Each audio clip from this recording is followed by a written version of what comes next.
in our series through our neighborhood church messages. Steve Ingold is here teaching us through Luke chapter 15. 3 stories in a row. I really, really love them because they fit so well with one of our values that we talk about a lot. And I think it connects well with me personally. Like, I just love this value. Maybe because it's hard for me, also because I'm an evangelist at heart. Like, I see everybody around me going, oh my gosh, they should hear about the way of Jesus. Yeah. Oh, it's so good.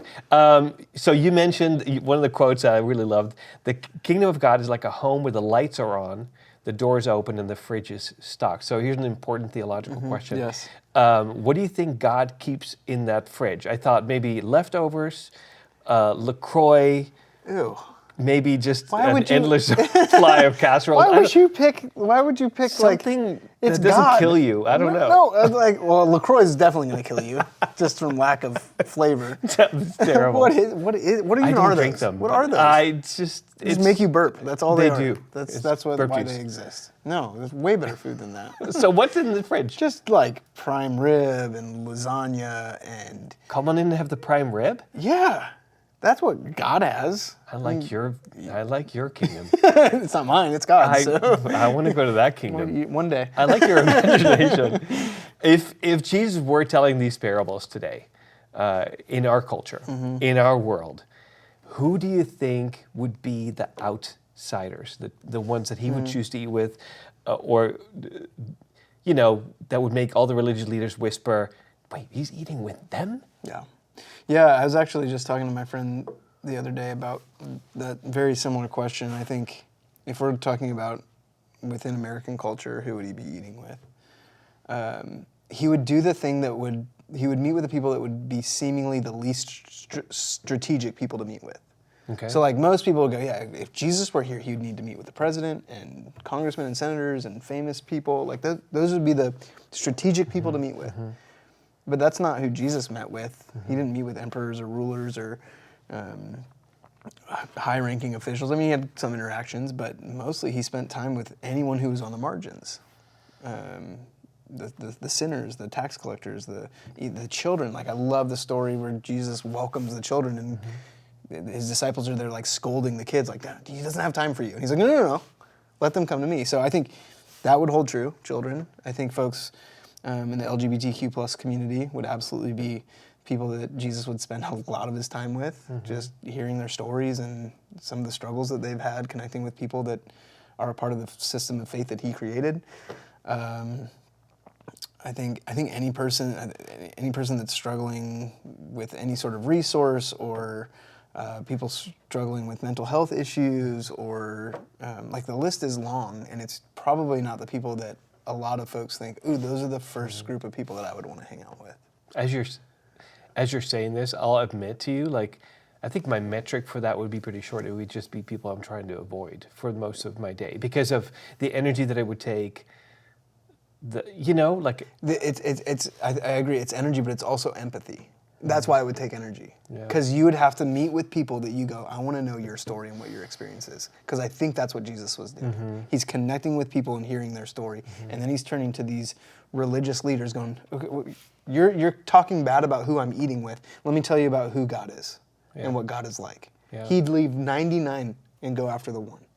He'd be like this woman who can't search or can't find her coin anywhere. He would search frantically for that person. He'd be like the dad whose son just squandered everything. He would run down the road and embrace him. Like, that's the picture that Jesus, who is the full and final revelation of God, how he's describing God. So we should take a note. We probably should. But let's talk about that. When you said that there's no such thing as disposable people, I think you quoted Rachel Held Evans there. It's a powerful truth, but it's also kind of a tough one for when you feel burned out, when people keep disappointing you. How do we keep a heart for the one without losing sight of your own boundaries, your own well-being?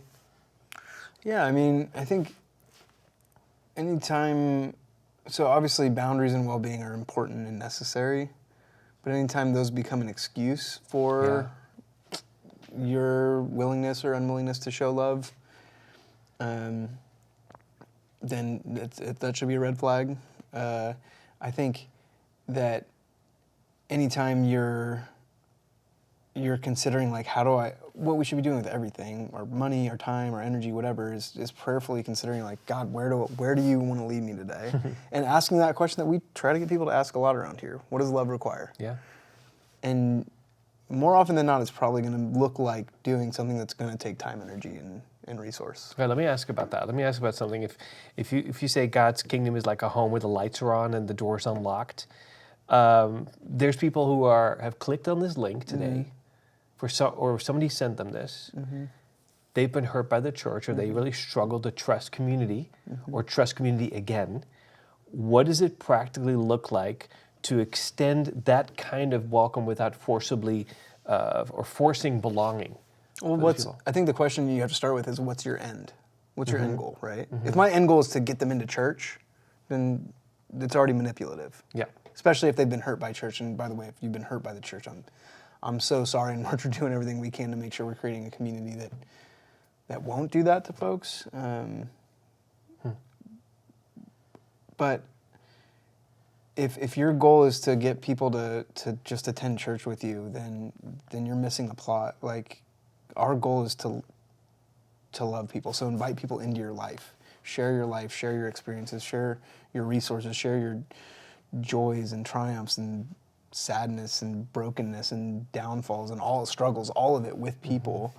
Like, if that's what if you really have a desire to connect with someone else, especially someone who's been hurt, then just be a person. Like, be a human being to them.